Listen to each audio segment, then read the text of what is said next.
ইসলামপন্থী দল জামিয়াতে ওলামায়ে ইসলামকে 4টি আসন ছেড়ে দিয়েছে বিএনপি। বুধবার দলটির মহাসচিব মির্জা ফখরুল ইসলাম আলমগীর বলেন, এসব আসনে তাদের নেতাকর্মীরা খেজুর গাছ প্রতীকের প্রার্থীদের জন্য কাজ করবেন।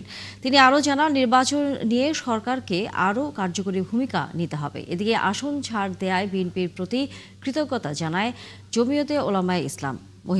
মাহিলা ইসলামের প্রতিবেদন।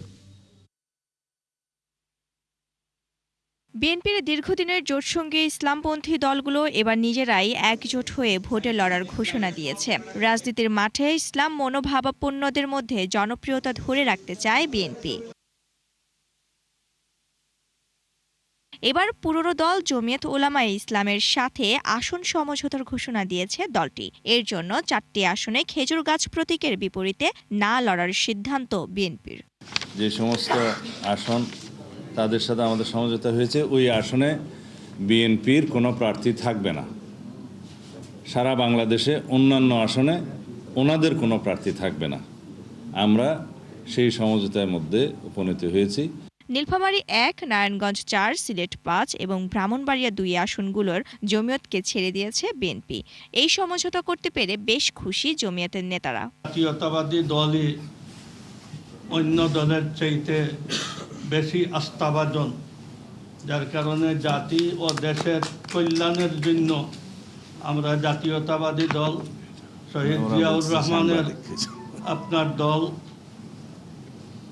আমাদের সাবেক প্রধানমন্ত্রী খালেদা জিয়ার দল, ওনাদের সময়ে দেশের যে অর্থনীতি বা স্থিতিশীলতা ছিল, যার কারণে আমরা দীর্ঘদিনের আপনার দেখা হিসাবে এই দেশের আস্থাভাজন একটা দল, যার হাতে এই দেশ সুপর্দ করা যায়, আমরা জাতীয়তাবাদী দল মনে করি।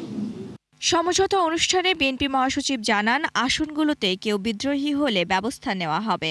তিনি অভিযোগ করেন, এখনো দেশে নির্বাচনের পরিবেশ আনতে পারেনি অন্তর্বর্তী সরকার। নির্বাচনের যে পরিবেশ তৈরি করা, এই পরিবেশ তৈরি করা যে তাদেরকে আরো সচেতন এবং ইতিবাচক ভূমিকা পালন করা দরকার, আরো কার্যকরী ভূমিকা পালন করা দরকার এবং এই বিষয়গুলোতে তাদের ফোকাস আরো বেশি দেবেন এবং আরো ভালোভাবে নির্বাচন যেন আপনার অত্যন্ত সুষ্ঠু পরিবেশে অনুষ্ঠিত হয়, সেই বিষয়গুলো দিকে লক্ষ্য রাখবেন, এটা আমরা আশা করি।